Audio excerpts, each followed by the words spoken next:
Hello everyone, I'm Bruffy1322 and welcome to my review of the Xbox One Elite controller, which is a controller that I've had for a while and I've used it for quite a while. I bought it myself, so it's not a sponsored video or anything like that. But I did make a video recently about custom designed Xbox One controller, and I've sort of said my desire to make videos a bit more about product reviews, about the things that I use all the time, to give you guys a better idea of what I use and also some good products that are out there that I sort of believe in, I guess. But my take on the Xbox One Elite controller might be a little bit different from other people because it's not all positive from me, but I'm going to show exactly what it's all about first of all. So first of all, obviously you get it in this nice case, which is great if you're traveling. Obviously it's a pretty solid, so it's well protected, and the packaging and the way that it's sort of all packaged and done is actually quite nice. So you've got the case, and then the Elite controller itself is in there, and the controller itself is very nice too. It's very weighty. It's got made of good quality materials. It's a very, very nice controller. And then just at the bottom there, you've also got all of the extra little bits like different sticks and different triggers on the back and a different D-pad and things like that. So when it comes to switching things out, it's very easy to do, and again, very, very well made, very well designed. So say the D-pad there, for example, all you have to do is take it off, and then if you want to put the other D-pad on, it's magnetized. So it's very, very easy, very simple. Same with the sticks. If you want to take one off, put a different stick on, it's all magnetized, so you just slot it in and then away you go. So on the back as well, you've got all sorts of different functionality. You've got these buttons here, which basically change the distance that you can push the trigger down. So then if you push this down here, it doesn't go down quite as far. When it's at the top, you can depress it all the way. And then these bits are for the extra triggers that go on the back of the controller.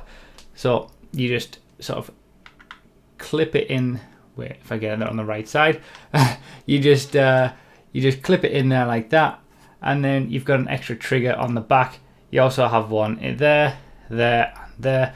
So essentially, as you're playing, you can have sort of 4 different triggers on those 2 fingers and those 2 fingers, and you can map those triggers to any of the buttons that are used on the front. And there's a very good program that you can download whether you're using this on PC or you're using it on an Xbox One. Obviously you can use it on both. There's a very good program that you can download that allows you to change a lot of the functions about this. You can change dead zones, you can map obviously the trigger buttons to any of these buttons, you can change the mapping of all the buttons entirely. There's a lot you can do with it. Now if you don't like the triggers on the back, you can double press the sync button and that will turn them off. And that means that even if you press down the triggers, nothing will activate. And the triggers are probably one of the main reasons that you might want to get this, because the triggers on the back allow you to, in games, if you're using the sticks like this, the triggers allow you to be able to press buttons, say for example any of these buttons here, without taking your finger off the stick. So that's one of the main features of having triggers on the back, or having different buttons in general, because if you're moving around in a game and you want quick movement, you don't want to have to take your finger off this trigger to be able to move around and look around to access something across here. Obviously most of the time your finger on this side stays where it is. But the triggers are the one thing that have been the biggest downside for me personally, because I just can't get used to them. Now the controller itself is very, very well made. It's the best controller in terms of build quality that I've ever used. And it feels like a really, really high-end, high-quality controller, as the price would, indicate. It's when it comes to actually using it that's where I found the issues with it in terms of getting my money's worth and feeling whether I've actually felt it was worth buying. And I haven't felt that it is. Also, something that I forgot to mention is that on the front, you've got this little switch, which basically means you can have 2 different profiles. So you can have it set up as normal, for example, as a normal controller, and then if you can switch profiles to a second profile, and then all the buttons might be different. The trigger buttons might map to different things. The dead zones will all be different. You can basically have 2 different profiles depending on whatever game you're playing and what controller setup that you want. But let's talk a little bit about the accessories first of all, because when it comes to the different stick lengths, you've got three different thumbsticks basically. So those are the 3 different lengths of stick that you have in terms of the thumbsticks that you can have, and you get basically 2 of each of these for both the thumbsticks, so the left thumbstick and the right thumbstick. Now this small one is basically exactly the same as a regular Xbox One controller, but obviously you can remove that and put either so you can either have the middle thumbstick like this, but as you can see, it does actually have a rounded top on the a rounded edge on the top, which is very similar to a PS4 controller, for example. And you can have the longer one, which has the same top and the same groove as the regular Xbox One controller, and the smaller thumbstick for the Elite controller. And the first problem that I have with it is this middle thumbstick. Why have they chosen to do it differently? Because in testing it, and I've done a lot of playing around with this controller, we're doing various racing on GTA, playing Gears of War as well, and I've always found that the larger thumbstick is too large, the small thumbstick is too small for accurate control of what you want to do, and the middle thumbstick is pretty much the perfect height. Now obviously it varies for everybody, but I don't like the rounded edge on the middle thumbstick. It's one of the reasons why I prefer the Xbox One controller or the Xbox 360 controller as well to the PlayStation controllers, either 3 or 4 or whatever. I don't really like the DualShock controllers in general. I always choose to use an Xbox One controller when it comes to playing on PC rather than a DualShock. But the way that they've done this makes no sense to me, because you've got 2 options. You've got a small thumbstick and a long thumbstick. One is too long, one is too small, but the perfect size then changes completely the type of thumbstick that it is, so that it's less comfortable. And I have tried with the middle-sized thumbstick for quite a while, and it just wasn't good. I just didn't like this rounded edge. My thumb kept slipping off. It wasn't a good solution, and I don't understand why they felt the need to include this. If you want to include a rounded edge thumbstick, then do that, but don't do it at the expense of the middle-sized regular thumbstick. I don't see the point in that. You've got 3 sizes, have 3 sizes that are all the exact same thumbstick, and then add an extra one on the middle size that is this. So it's really frustrating that this would be the perfect size thumbstick for what I prefer to use this Elite controller for, and give me the most control, but because they've not kept the same top as the standard controllers and all the other controllers and all the other thumbsticks, it renders it useless. And then I tried with the longer thumbstick, and it just didn't work. So basically what I'm doing now is I've gone back to the small thumbstick, which is exactly the same as a regular Xbox One controller. So on that front, in terms of being able to change the thumbsticks, I don't get any benefit from that. The other thing that I don't get any benefit from is the D-pad. Obviously you can have this sort of weird type of D-pad on there. Since I got the controller, I've always just had the normal D-pad, which is exactly the same again as an Xbox One controller. So I get no benefit from this little addition. It's just exactly the same as an Xbox One controller to me. Obviously, it's different for everyone. I'm going to talk about that a little bit at the end. People might get use out of this, but I haven't so far. And then the final thing that is the big negative for me are the triggers on the back. Now, this you would consider to be the biggest positive. This is probably one of the main reasons that you would even buy one of these controllers in the first place. So you have this functionality of being able to keep your fingers on the thumbs without moving it off to click anything. And for a while, when I started playing Gears of War 4 with this controller, it all made sense to me. It really did, because I was able to go on and off walls, wall bounce by using the triggers on the back, reload, things like that, without taking my fingers off the thumbsticks. So my movement was actually better through using this controller in Gears of War 4. But the problem is that I only ever used two triggers on the back, because just the way that I hold controllers, I like to sort of grip around this edge here. So as you can see there, I'm pretty much, this is how I would normally use a controller. I grip the entire thing right there. Now when it comes to having triggers, I grip with 2 at the bottom and have the trigger there. If I also had a trigger there as well, I would basically be having to sort of have 2 fingers there and then 2 fingers on these 2 triggers, and all I would be gripping the controller with is my little finger here. And that just was not comfortable to me at all. I couldn't get used to having 4 triggers that I could press and on and off and things like that. It just didn't work for me, and I could not get comfortable with using this controller with all 4 triggers. So already I was down to 2, which lessened the effect. And then when it comes to games like GTA, for example, when we're racing and things like that, the triggers make no difference anyway. I don't use them. There's no need to use them.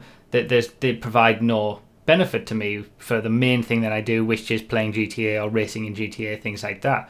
So the usefulness of these triggers on the back for me personally has been minimal. I just don't use them at all. And for the way that I like to hold a controller, they're actually placed in a pretty bad place for me personally.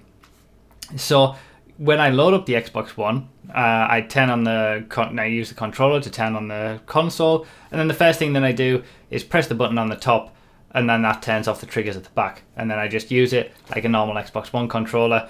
Considering that the thumbsticks are the same as a normal Xbox One controller and I get no use out of that, considering that the D-pad is just the same, I get pretty much no benefit from using this controller doing the thing that I do normally, which is playing GTA and racing in GTA, than I do from a normal Xbox One controller. And I actually use the controller that I featured in the last video, the normal standard Xbox One controller. I use that for PC. I don't bother using this because then you'd have to resync it and repair it and things like that. And it gives me no functional benefit for using this. Now obviously it's going to be different for every single person. People are all different. Some people even prefer the DualShock PlayStation controllers to the Xbox One controller.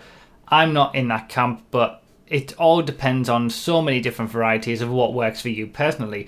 There's no controller that is objectively better than another one in terms of whether the PS4 controller is better than the Xbox One or vice versa, because it all depends on what the size of your hands, what you're used to, what you prefer using. I personally prefer the Xbox One controller, which is why when I got this controller I thought that this would be even better, it'd be perfect for me. But because of the limited use that I get out of it from a personal standpoint, I can't say that this has been worth the money that I paid for it. And honestly, I wish I hadn't bought one and just continued to use the original Xbox One controller. For me personally, and for if I was playing Gears of War competitively, for example, and I played it every single day in, day out, then it would be worth it, because I'd be getting the use out of the triggers on the back at least, even if I'm not getting use out of any of the other additional features, and it would be worth it for me. But because I'm not doing that, and because I'm not playing games that utilize all the additional features that the Xbox One Elite controller gives you, I'm not personally feeling like it was worth the money that I spent on it. But like I said, it's going to be different for everybody. It's not the case where if you have plenty of money, you should buy this just because it's a nicely built controller. It's a very, very nice controller. It feels great in your hands. It feels very weighty. It's the best controller to just sit and hold and play with. But if you're watching this video for a review to wonder whether you should get one or not, you do have to think very carefully about what you want and what type of games you play, and the shape of your hands. Are you going to be able to handle it with triggers on the back? Is that going to work for you? Not saying that the fact that I can't use it or don't feel comfortable with it is the same for everybody else. So you have to play about with it. Maybe use a current controller and imagine that you've got triggers there and think how it would feel.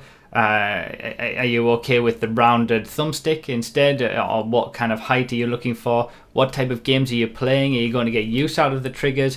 Are you going to want a really, really high thumbstick? Are you going to be playing two different games? Maybe you switch between Overwatch and Gears of War or something like that, and you want to have two different profiles to switch between them easily. There's a lot of features in the Xbox One Elite controller that are very, very good if you're the kind of person who can use those features or gets the most out of those features. And the price, I would say, if you are that kind of person, is worth it. The controller itself is very well made, has a lot of features, and if you're the kind of person who's going to get the most out of what the controller has to offer, which is a lot, then it's definitely worth the price and worth the money. But if you're like me and you don't feel comfortable with the triggers, for example, or that there's some aspects of it that you're just not going to get the most out of the controller, you don't, even if if you just don't play the games that are going to require you to use the triggers or require you to need two different profiles, then it's very hard to justify the cost of buying this over just sticking with a standard controller. If you're not going to get the most out of it, it's really not that worth it. So that is my review of the Xbox One Elite controller. It's very well presented, very well made, lots of different features that you can utilize. If you can utilize them and you feel like you're the kind of person who will be able to utilize 90% of them, then it's certainly worth the price tag. If you're not really going to get the most out of it in terms of all the advanced features that it offers, it's really not worth the money. And just in general, controllers are a very specific thing. If it's just not right for you in terms of the way that it feels or how it suits the way that your hands are or anything like that, then again, it's not worth the money. So you do have to have a very considered approach, I would say, whether you're buying this. But it is a very nice controller, and it's very well made, and it's the best controller I've ever used. It's not worth the amount of money that I paid for it, given how much use I actually get out of it for what it offers. And I think it speaks volumes that when I am playing on PC or racing in GTA on PC, I just use a standard Xbox One controller instead. It's not worth the extra effort. That pretty much says it all. So that's it. Thank you guys so much for watching. I hope this has been helpful. I hope you've enjoyed. I really do appreciate it. Thank you for all the support as always, and I'll see you next time.